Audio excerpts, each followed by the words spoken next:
না, আগের যুগের বাদশারা, সম্ভ্রান্ত মানুষরা, টাকা পয়সাওয়ালা লোক, বিত্তশালীরা বেয়াদব ছিল না, সম্ভ্রান্ত ছিল, কিন্তু কি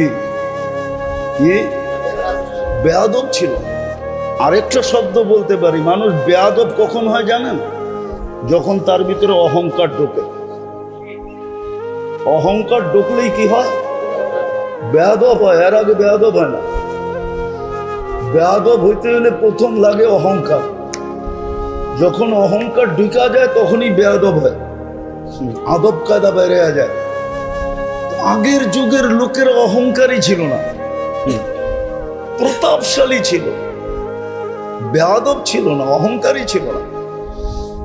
তো ইয়াজিদ বিন মুহাল্লাবকে জিজ্ঞাসা করছে, আমা কানা আউয়ালুকা নুতফা, তোর প্রথমটা বীর্য ছিল না? বলছে বালা, অবশ্যই। বলছে আখিরুকা জিফা, তুমি মরা গেলে ফুলন্ত ফাটন্ত দুর্গন্ধময় একটা লাশে রূপান্তরিত হবে না? বলছে বালা, অবশ্যই। বলছে বাইনাহুমা তাহমিলু কাদিরা, এটা দুইয়ের মাঝখানে তুমি আর আমি একটা পেশাব পায়খানার টুকরি। আর কি পেটের ভিতরে কি? আরে বলেন না, পেশাব পায়খানার একটা টুকরি। টুকরি চিনেন? মনে হয় চিনেন না। এখন তো টুকরি সুকরি দিয়ে বাজার করে না। আগে বাজারে গেলে টুকরি আলারা ফিরতে থাকতো, ঘুরতে থাকতো। এখনো করে বাজারে যাই না তো, যুগ এই জন্য দেখি না আর কি। তো বলছে পেশাব পায়খানার টুকরি। তারপরে ইয়াজিদ বিন মুহাল্লাব বলতেছে, আল্লাহি ইয়া শাইখ আরাফতানি হাক্কা, আপনি আমাকে চিনছেন, এই চামচগুলা একটাও আমারে চিনে না। আমার চতুর্দিকে যে চামচগুলা আছে। ইয়াজিদ বিন মুহাল্লাবের জিন্দেগি চেঞ্জ। দিতে দিতে রাত্র পার হয়ে যাবে, হাজারো কাহিনী দেওয়া যায়, ছোট কথায় জীবন চেঞ্জ। তো লম্বা শুনতে হয় না। জীবন যদি চেঞ্জ করতে হয় তাইলে দুটা কথাই জীবন চেঞ্জ হয়ে যায়। এতজনের কথা শুনতে হয় না, এত লম্বা কথার প্রয়োজন হয় না। আজকে তো জীবন চেঞ্জ করার ইচ্ছা আমাদের নাই। জীবন চেঞ্জ করার ইচ্ছা আমাদের নাই। জীবন চেঞ্জ করার ইচ্ছা যদি থাকতো তাহলে এক মজলিসই যথেষ্ট, ভিতরে রং চলে আসতো। না হওয়ারও কারণ আছে, না হওয়ারও। আমরা সারাদিন দেহ নিয়া বিভোগ, দেহটা নিয়ে সারাদিন ভাবি, ঠিক না? সত্য তো? এই মজলিসে একজনও নাই যে ডেলি 1 মিনিট আত্মা নিয়া ভাবে। 1 মিনিট মাত্র। 60 মিনিটে 1 ঘন্টা, 24/60 যতটুক হয়, 24/60 কত মিনিট? অত মিনিটের ভিতরে 1 মিনিট আমরা আত্মা নিয়ে ভাবি না।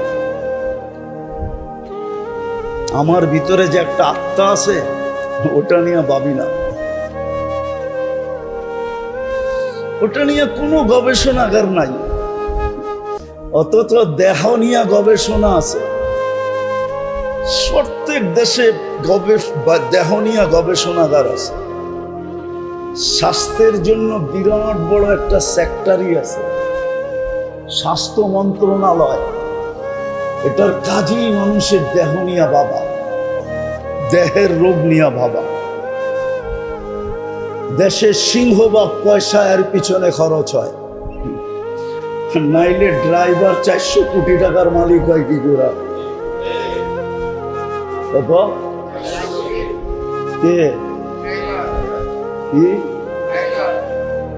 তাইলে যার গাড়ি সে 100 কোটি টাকার মালিক। এটা আমার বোঝানোর ইচ্ছা না, আমার বোঝানোর জন্য বলতেছি, কথার আলোচ্য বিষয় না। দেহ নিয়ে তো গবেষণাগার আছে, সারা দুনিয়ায় যেটা দেহ নিয়ে গবেষণা করে ওটার নাম WHO, বিশ্ব স্বাস্থ্য সংস্থা। আজকে আমি জুমায় বলতেছিলাম আর হাসতেছিলাম, আজকে প্রত্যেক মসজিদের খতিবের কাছে ফাউন্ডেশন থেকে চিঠি আসছে, করোনার ব্যাপারে সবাইকে সতর্ক করেন, সজাগ করেন, সবাইকে সচেতন করেন। কিন্তু আমি তো আজ পর্যন্ত ফাউন্ডেশন থেকে একটা চিঠি আসতে দেখলাম না। নাম ইসলামী ফাউন্ডেশন, ও চিঠি পাঠাইলো আজকে, তাও করোনা নিয়ে সতর্ক করার জন্য। আজ পর্যন্ত ফাউন্ডেশনকে দেখি নাই যে একটা চিঠি কোনোদিন ইস্যু করতে যে মানুষের আত্মা নিয়ে মানুষকে সতর্ক করে। কেননা শারীরিক রোগে তো যার হলো সে আক্রান্ত হয়, শুধু তার পর্যন্ত সীমিত থাকে, কিন্তু আত্মায় যখন রোগ হয় না, এটা পর্যন্ত পুরা দুনিয়া পর্যন্ত ছড়ায়া থাকে। শুধু সে আক্রান্ত হয় না, পরিবার আক্রান্ত হয়, পরিবার হয় না মহল্লা হয়, শুধু মহল্লা হয় না এলাকা হয়, এলাকা হয় না পুরা দেশ হয়। যদি পুরা দেশ কেন পুরো দুনিয়া মানব জাতি আক্রান্ত হয় যখন আত্মায় রোগ হয়। আত্মা যখন কারো লোভ, আত্মার রোগ, শরীরের রোগ না। লোভ কি কিসের রোগ? লোভ আত্মার রোগ, এটা শরীরের রোগ না। লোভেই তো পুরা নদী খায়া ফেলছে, ঠিক না? কি আমার তো ওই দিনও মনে আছে এই নদী কত বড়। বড়ই তো হইলাম ঢাকা শহরে, ডাঙ্গুটি খেললাম ঢাকা শহরে। ৭৬ থেকে পড়ি কামরাঙ্গি চরে পড়তাম, ৭৬ আমি ভর্তি হয়েছি কামরাঙ্গি চরে নুরিয়া। ওই থেকে তো এই নদী দেখতেছি কত বড়, কিন্তু লোভেই তো এই নদী খায়া ফেলছে, ঠিক না? লোভেই তো কতজনের বাড়ি চলে গেছে, ঠিক না? না চলে যায় না? লোভেই তো কত মানুষ ফকির হয়ে গেল, ঠিক না? লোভ যার, যে ফকির হয়েছে সে না, আরেকজন লোভী হয়ে গেছে।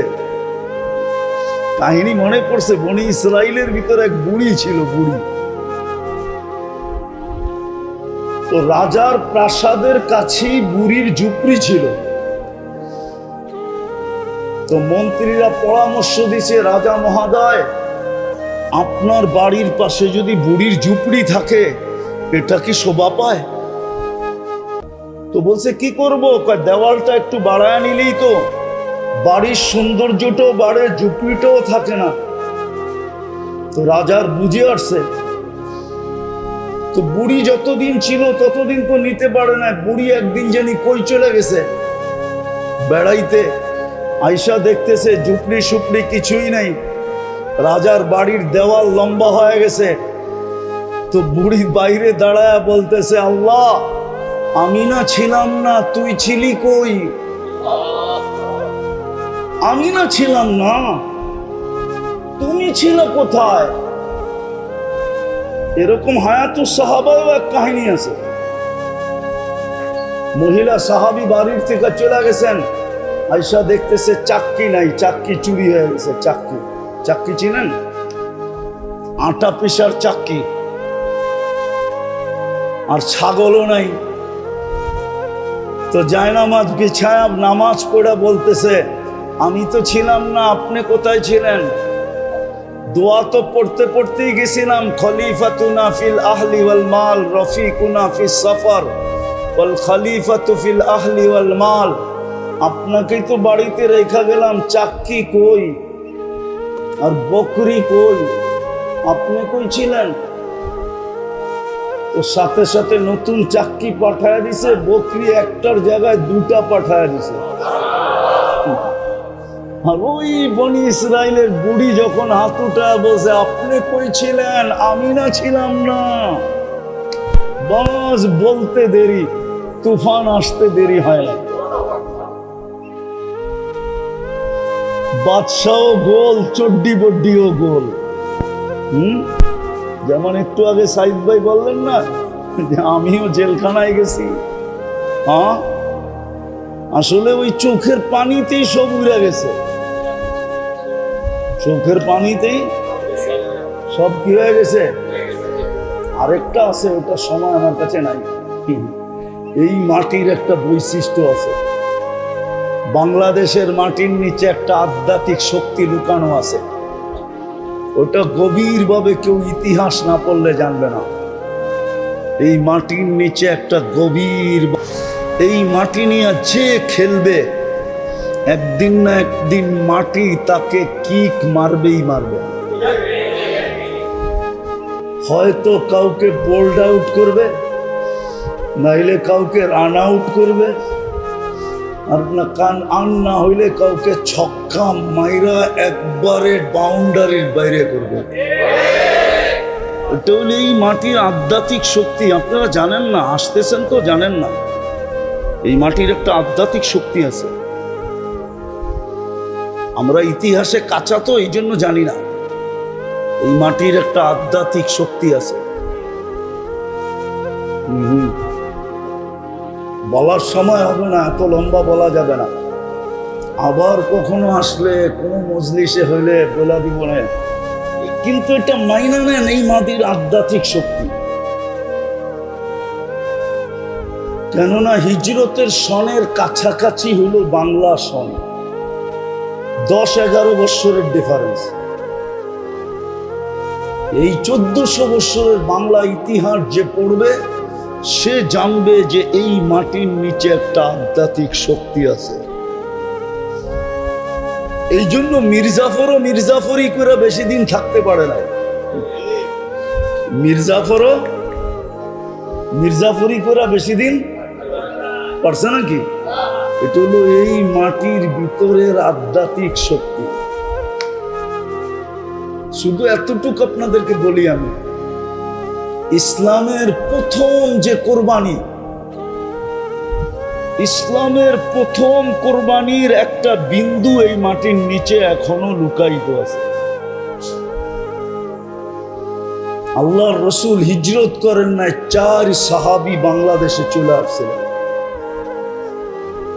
আবু ওয়াক্কাস, ওহাব ইবনে মালিক, কাসিম ইবনে হুযাইফা, উরওয়া ইবনে সাসা, 2 জন এখান থেকে চীনে গেছেন। আবু ওয়াক্কাস, ওহাব ইবনে মালিক রাদিয়াল্লাহু তাআলা আনহুমা, 2 জনের কবর চীনে আছে। আর ইতিহাস বলে 2 জনের কবর এই মাটির নিচে আছে। এটা হলো ওই আধ্যাত্মিক শক্তি যেটা ইসলামের প্রথম কোরবানির বিন্দু এই বাংলার মাটির নিচে দাফন হয়েছে। এই জন্য এই মাটি নিয়ে কাউকে বেশি দিন মাটি খেলতে দেয় না। বেশি দিন খেলতে চাইলেই মাটি তাকে কিক মারে। মাটি তাকে, কেউ হয়তো বোঝে, কেউ হয়তো আমার কথা বুঝবে না, বেশিরভাগই বুঝবে না, হয়তো কেউ বুঝলে বুঝতে পারে। এই জন্যই দেখা যায় অল্প কয়েকদিন পরেই মাটি তাকে কিক মারা শুরু করে। কেননা এই মাটির নিচে একটা আধ্যাত্মিক শক্তি লুকানো আছে। তো যেটা বুঝাইতেছিলাম, মজলিস বেশি লাগে না। আজকে তো সারাদিন আমাদের চিন্তা দেহ নিয়া, আত্মা নিয়ে কোনো চিন্তা নেই। সমস্ত গবেষণাগার দেহ নিয়ে, আত্মা নিয়ে কোনো গবেষণাগার নাই। সব ক্লিনিক দেহের, আত্মার কোনো ক্লিনিক নেই। সব ফার্মেসি দেহের, আত্মার কোনো ফার্মেসি নেই। সব মেডিকেল দেহের, আত্মার কোনো মেডিকেল নেই। অথচ মানুষের আত্মার রোগেই শুধু সে শরীরের রোগ হইলে সে একা আক্রান্ত হয়, কিন্তু আত্মার রোগী হইলে জাতিকে জাতি, পুরো গোষ্ঠী, পুরো মানব জাতি আক্রান্ত হয়। আজকে জুলুম মানুষের হিংসার কারণ, মানুষের কারণেই দুনিয়াতে আজকে জুলুম আর জুলুম, মানুষের আত্মার রোগের কারণে। আর হাদিসও আছে, একজনের আত্মার রোগের কারণে একটা জাতি মারা যাবে, শুধু একজনের আত্মার রোগ। কয়জনের? এক ফ্যামিলির আত্মার রোগ, পুরো জাতি ধূলিসাৎ হয়ে যাবে। আর আমরা চোখে এখন এটাই দেখতেছি, আমাদের আত্মার রোগ। ইসলাম এই জন্যই দরকার, আত্মার রোগকে নির্ণয় করা দরকার। আমরা আত্মা নিয়ে ভাবি না। আরে রোগ বইলা কি লাভ হবে যদি আপনার ভিতরে ভাবনাই না আসে? শুধু শুধু তো হাদিস বলে নাই, আত্মা নিয়ে ভাবতে গেলে লা তাফাক্কুরু সা খায়রুম মিন ইবাদাতি 60 আও 70 সানা। এই হাদিস আত্মার ভাবনার ব্যাপারেও, যে আত্মা নিয়ে ভাববে তাকে 60-70 বৎসরের ইবাদতের সওয়াব প্রত্যেক মুহূর্তে দেওয়া হবে। চাই নারী হোক, চাই পুরুষ হোক, চাই যুবক হোক, চাই বৃদ্ধ হোক, বাচ্চার থেকে তো কলম উঠান। আজকে তো আমাদের ভিতরে বহু আত্মা নিয়ে কোনো ভাবনাই নেই, চিন্তাই নেই। আমরা বিশ্বাস করতেই রাজি না যে আত্মার আবার রোগ হয় কোত্থেকে। না, রোগ তো আত্মারই হয়। বরং দেহের রোগ তো মানুষকে শুধু দুনিয়াতে না, দেহের বহুত রোগ আছে যেই রোগ দ্বারা মানুষকে আল্লাহ উচ্চ থেকে উচ্চ মর্যাদায় আসীন করেন, উচ্চ থেকে উচ্চ মর্যাদা দান করেন। আপনি উঠান, ডায়রিয়া হয়ে মারা গেলে শাহাদাতের মৌত। কি মৌত? কি শাহাদাতের মৌত? কি ছোট মৌত? ডাকায়া বাসা বোঝেন? শাহাদাতের মৌত মানে সে আজরাইলকে ঠেক দিছে, মরে নাই সে। কোরআন বলে সে মরে নাই। বলবেন আজিমপুরে তো দাফন করলাম, আপনি পোশাকটা দাফন করছেন, পোশাক, তাকে না। এটা দুনিয়ার পোশাক, এটা বর্তমান দেহটা কি? কেননা জান্নাতের পোশাক এটা না। জান্নাতের পোশাক তো 120 ফিট লম্বা। কত কত? জাহান্নামীদের পোশাক এটা না। এক জাহান্নামীকে বসতে জায়গা লাগবে 470 কিলোমিটার। একটা দাঁত হবে 10 কিলোমিটার চওড়া। একটা রান হবে, ওই পাহাড় আমি 4 বার দেখছি, জাবালে বায়দা, ইয়ামানে আছে, ইয়ামানের শেষ মাথায়, সৌদির সাথে লাগোয়া। আল্লাহর রসুল বলছে জাবালে বায়দার সমান এক একটা জাহান্নামীর রান হবে। তো যে শাহাদাতের মৌত মরছে, ও তো কাপড়টা আপনাকে দিয়া গেছে, পোশাকটা, ও জান্নাতেরটা পড়া চলে গেছে, ও তো মরেই নাই। আল্লাহই তো বলে মরে নাই, আমি কোত্থেকে বলবো? ও তো আজরাইলকে ফাঁকি দিছে। তো অনেক রোগ আছে যেটার দ্বারা, যেই রোগে আক্রান্ত হলে আখেরাতে দরাজাত বুলন্দ হয়। শোনামো একটু। অসুস্থ ব্যক্তি যখন আহ আহ বলে, তো হাদিসে কুদসিতে আছে আনিনুল মারিদি তাসবিহুন। অসুস্থ ব্যক্তি যখন আহ আহ বলে, তো সুবহানাল্লাহ পড়ার সওয়াব লেখা হইতে থাকে। সিয়াহাতুহু তাহলিলুন, যখন অসহ্য হয়ে চিৎকার দেয়, তো লা ইলাহা ইল্লাল্লাহ পড়ার সওয়াব লেখা হইতে থাকে। কোনটার ওয়েট কতটুকু বলার সময় নাই আমার কাছে। সুবহানাল্লাহর ওজন কতটুকু, আল্লাহ ইলাহার ওজন কতটুকু। তাকাল্লুবুহু আন যামবিন ইলা যামবিন, যখন বিছনায় পড়ে এপাশ ওপাশ করতে থাকে অসুস্থতার কারণে, কাআন্নাহু ইয়াকতুলুল আদু, সেজন্য যুদ্ধের ময়দানে শত্রুর বিরুদ্ধে মোকাবেলা করতেছে, ওই সওয়াব তার আমলনামায় লেখা হয়। সংক্ষেপ করতেছি, কুল্লু আমালিন কানা ইয়ামালু ফিস সিহা ইউক্তাবু কুল্লু আমালিন কানা ইয়াহমালু ফিস সিহা সুস্থ অবস্থায় যত আমল করত সমস্ত আমল তার আমল নামায় ফেরেশতা লিখতে থাকে।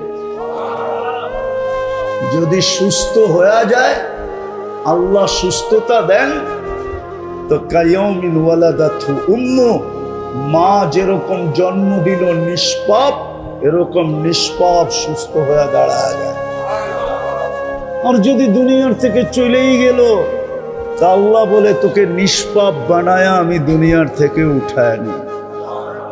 শারীরিক রোগ তো মানুষকে এতটুকু উপকার করে, কিন্তু আত্মার রোগ না। আত্মার রোগ মানুষকে ডুবায় দেয়, দুনিয়া তো ডুবায় দেয়, আখিরাত তো ডুবায় দেয়। দুনিয়ায়ও তার দ্বারা হাজারো মানুষ অতিষ্ঠ হয়, লক্ষ কোটি মানুষ অতিষ্ঠ হয়। আমার সমাজে যা কিছু দেখতেছেন, চুরি ডাকাতি, রাহজানি ছিনতাই, মাদক সাধক, দুর্নীতি সুরনীতি, জুলুম জবর, যা কিছু দেখতেছেন আমার সমাজে, সব আত্মার রোগের কারণে, শরীরের রোগের কারণে, সব আত্মার রোগী।